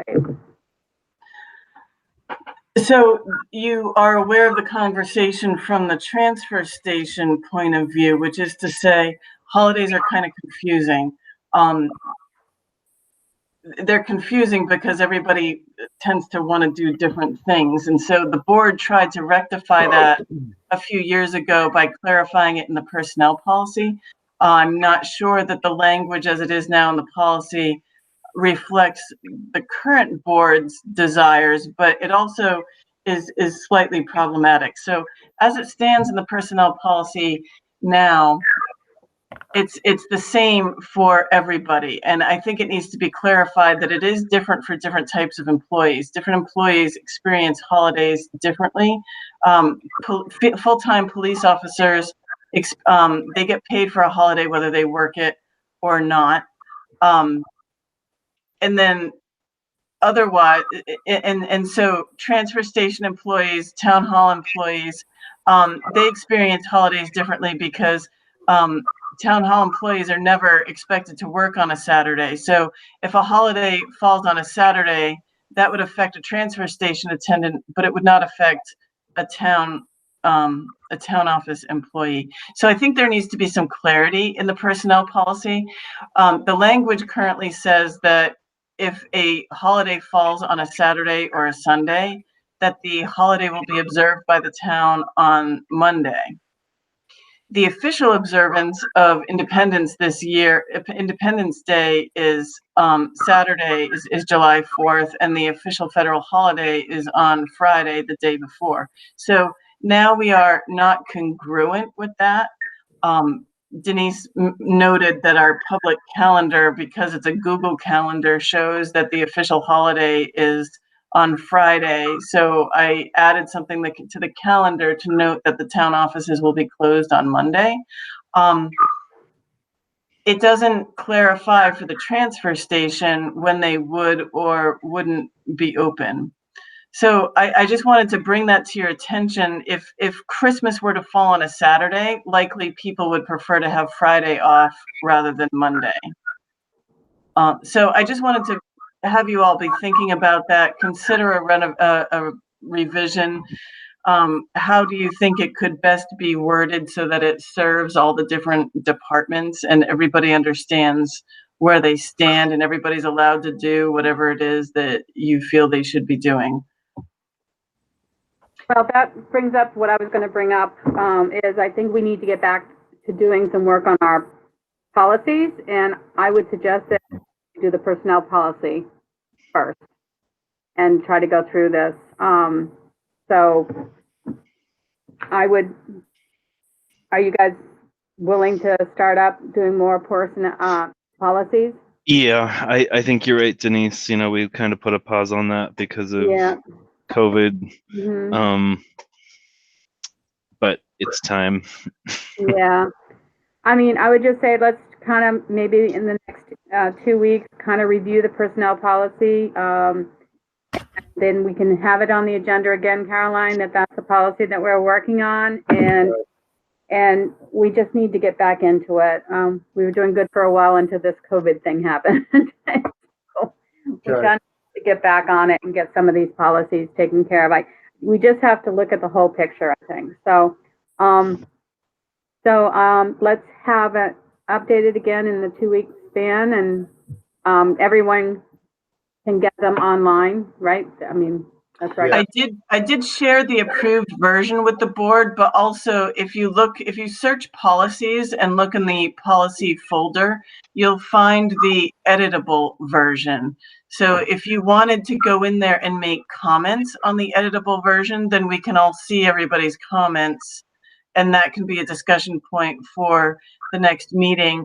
I can also share the editable version on the screen so that we can all be looking at the same thing and do edits in real time and watch what happens with the edits. And you know, I found through this policy committee that I just participated in that it was really fantastic to be looking at a screen with a bunch of people and to all be looking at the same thing. And what if we insert this word, or what if we move this word, and to all be seeing that happen right now really helps to move things along. Okay. All right, we'll try that at the next meeting. Hopefully the agenda will be light and we can do some work on it. Okay. All right. You guys okay with that going forward, right? We're all set? Okay. Sounds good. Rec director's position start date. I had asked Caroline to put that on there. I'd like to have at least the position posted. I'm not looking to hire it immediately, but I'd like to at least get it posted to even see if we have any kind of interest at all for it. Okay. We approved the job description a meeting or two ago. So we have it. So are you guys okay if we just put it out there and see if we can get some interest? I don't really have an issue with it. The rec department, they seem to be getting a little more organized. The guy, Mike, that's running it seems to be much more organized. They do, I agree.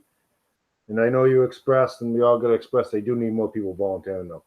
Yeah, and we haven't had any. Three or four people is not going to do it. Yeah. So, Right. but yeah, I guess we could, drop the line in the water and see if there's any bites. Yeah. Yep. That job. You okay with it? Yeah. I'm okay with it. I'm fine with that. Yeah. Let's All right. let's see what we can find. Okay, that's good. Then we'll just put it out there and we'll see what happens. And but we really need to get more on the committee for sure. It's a very big committee and not a lot of volunteers willing to take on a big picture of it. So Agreed. need, so, okay, let's see what we get on that. Deputy town clerk position. So I was going to be working on some kind of a job description, and give it to Caroline, which I haven't finished yet. Again, we should be trying, we agreed to go forward, right? That was, we did Yep. agree to go 10 forward. hours part-time clerk position to help, Kate. Kate, yeah, like 10 hours.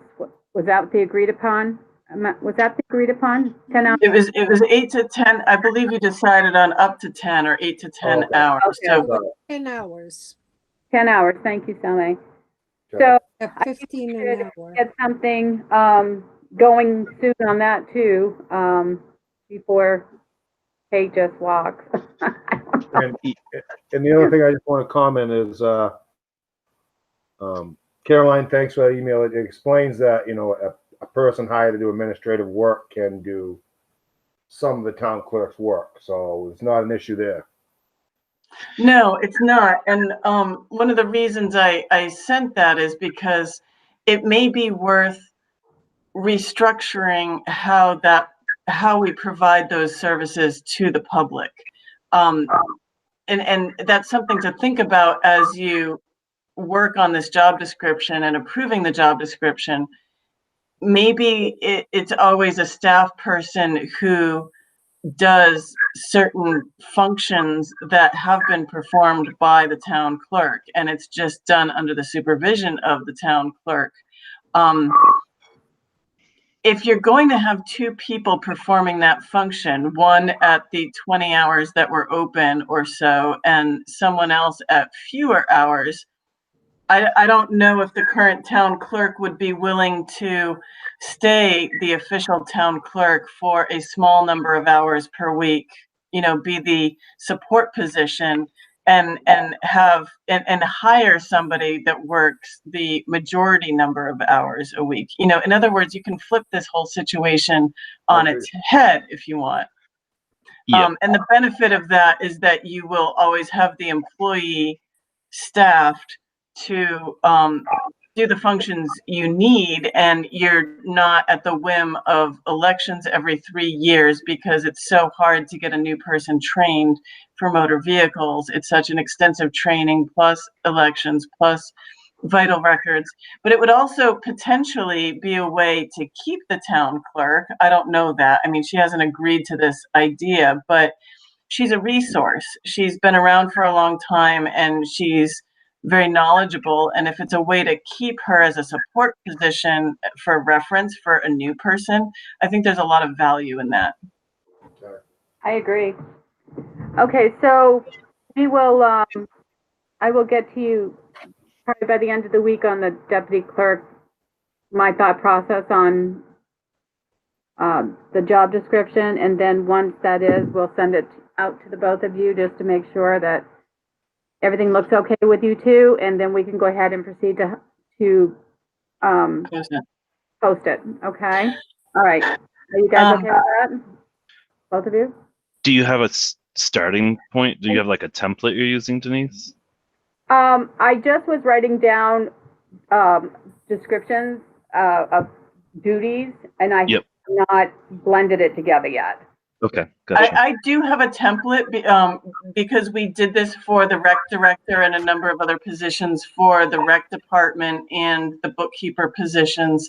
We do have a template, and I can take what Denise works out and plug it into the template. Oh, okay, perfect. All right, good. The other thing while we're on this topic is the board approved the idea of allowing the bookkeeper to learn this role as well, so that should something happen, we will always have somebody in-house who is trained to do this. He has, yeah, it's great, and he's certainly competent. He has started to learn some things from Kate. My question before the board is, would you allow, you know, these extra hours that you are going to provide for this new position can we increase his hours some until this new position is hired so that he can help her more and he can learn while we're waiting to have this new person hired. I'm okay with that. If I, I know he's got limits of how much he can take on.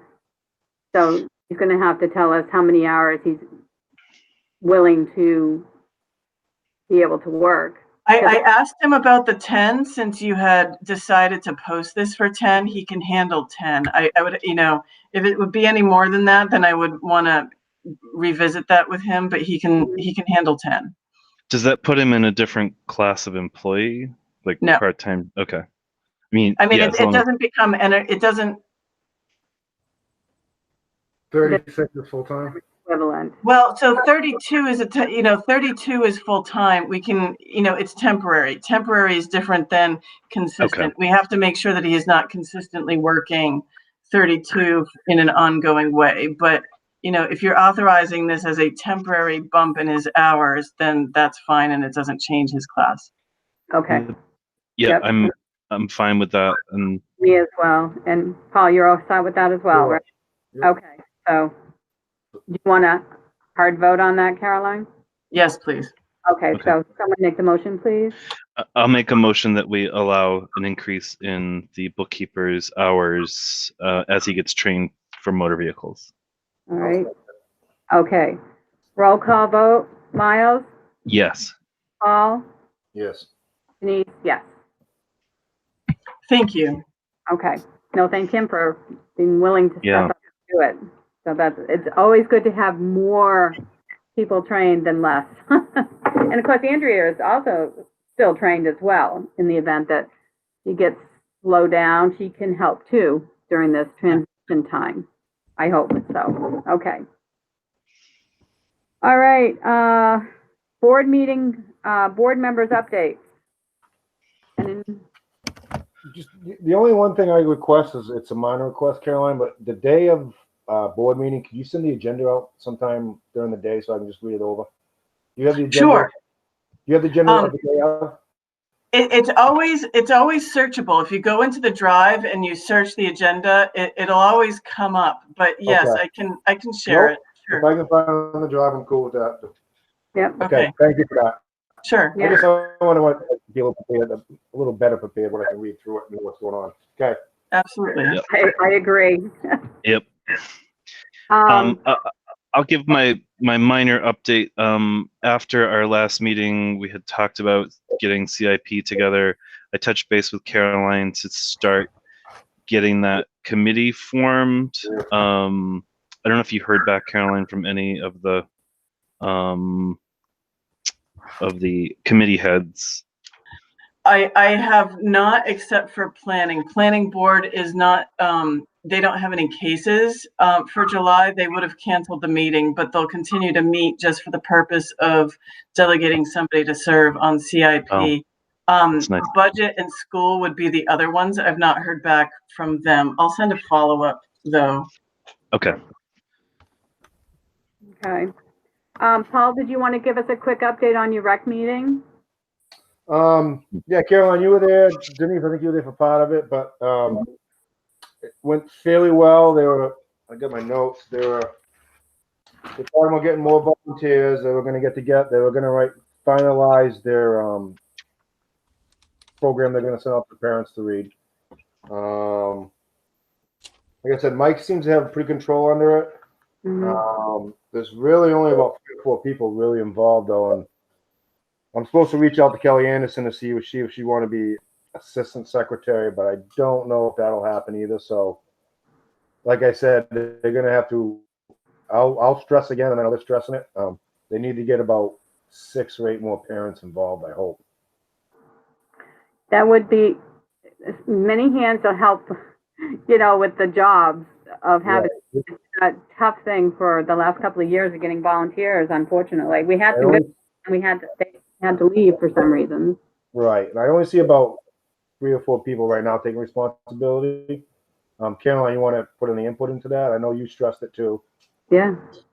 We've posted it a number of times and it went out in the newsletter. It was noted in the newsletter that we're looking for volunteers and we're not receiving any responses. So I would encourage the board to think on behalf of the committee, what are you going to say to the committee if it continues to not garner any additional volunteers? Then what? Because we may very well get to that point. Right. There was one thing that was mentioned in the meeting that they're gonna, as long as school starts up as normal, they were gonna have postings at the beginning of the school year to all the parents. So that would be at least good publicity. But And that's the market. Yeah. Yeah, and that's at least the market for the people you would expect to be helping with Camp Raleigh anyway. So I hope that helps, yeah. Well, I hope they'll do social media too, like Raleigh Moms and New Hampshire Happenings. You know, Raleigh Moms especially, I think that seems to be a lot of school-age children's families on there. But they really do need to get more help because it's not going to go well if they don't. And the only thing I'll say in this meeting is I'm gonna reach out to Kelly Anderson, and since she had a lot to do with originally, is see if she has a torch that she can pass to maybe a couple people. Mm-hmm. You know, she's kind of not involved because the kids are moving out of it, but there's got to be out there for the kids that still really involved with it. That one. Yeah. So. Yep.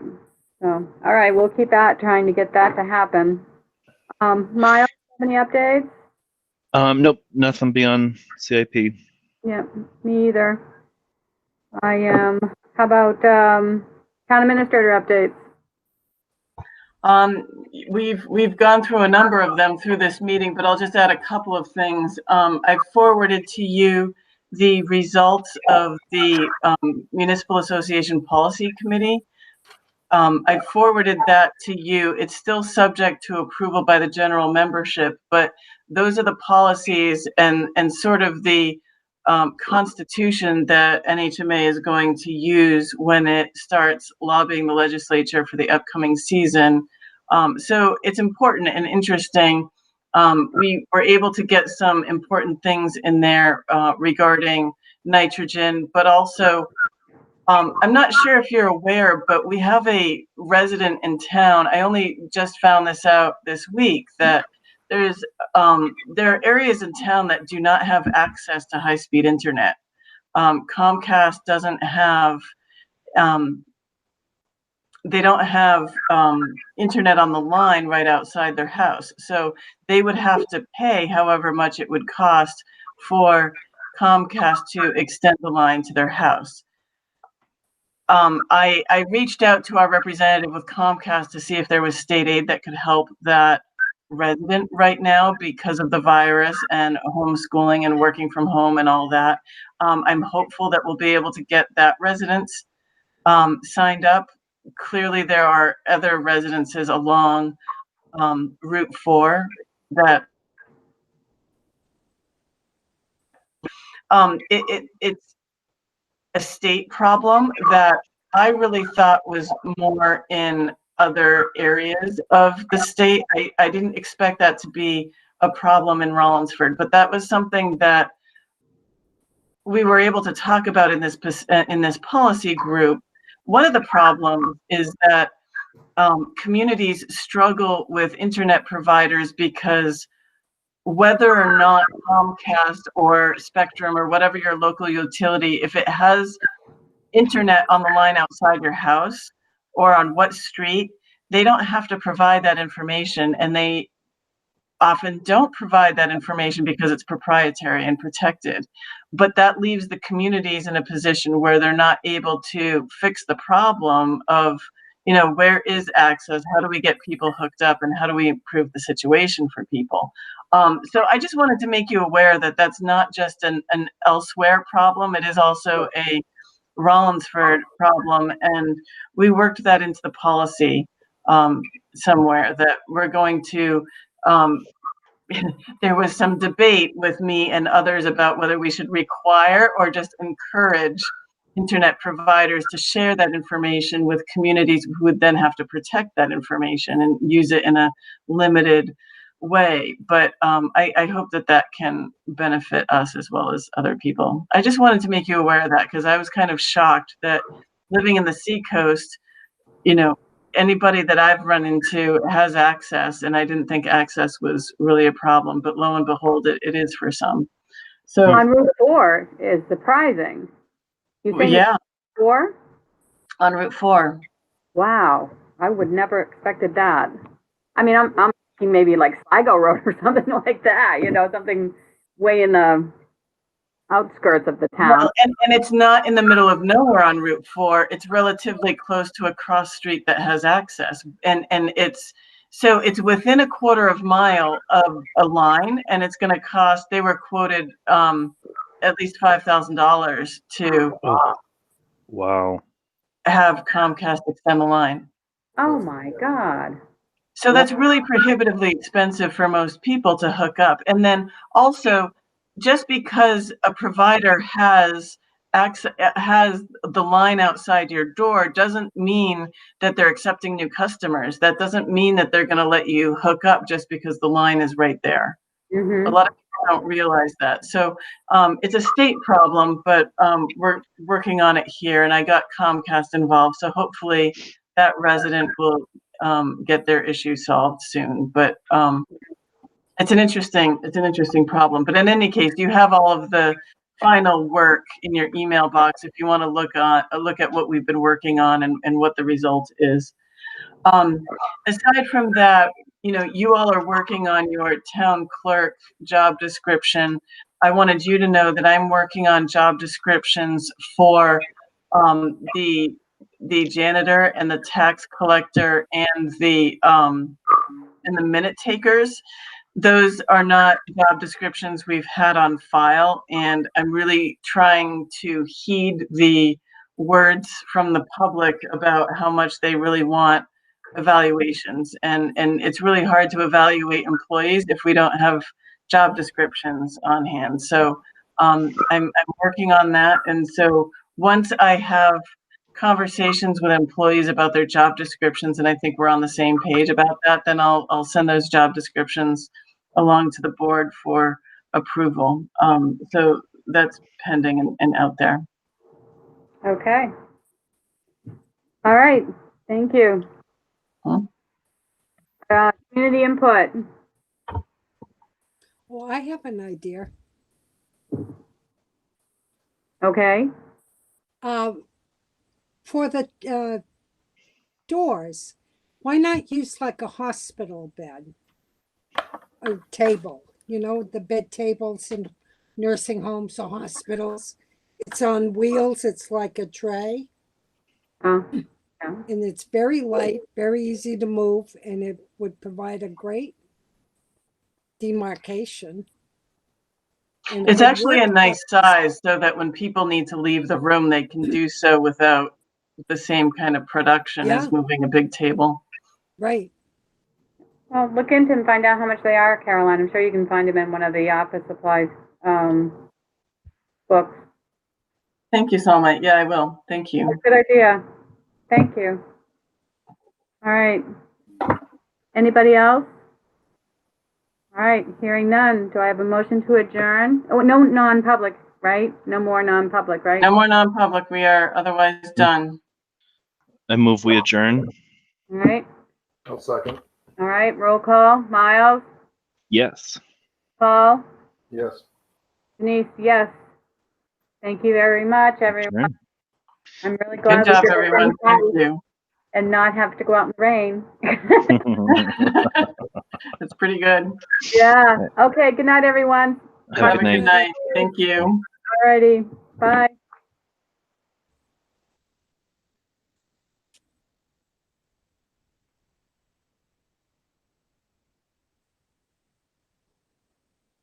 I don't want to do that.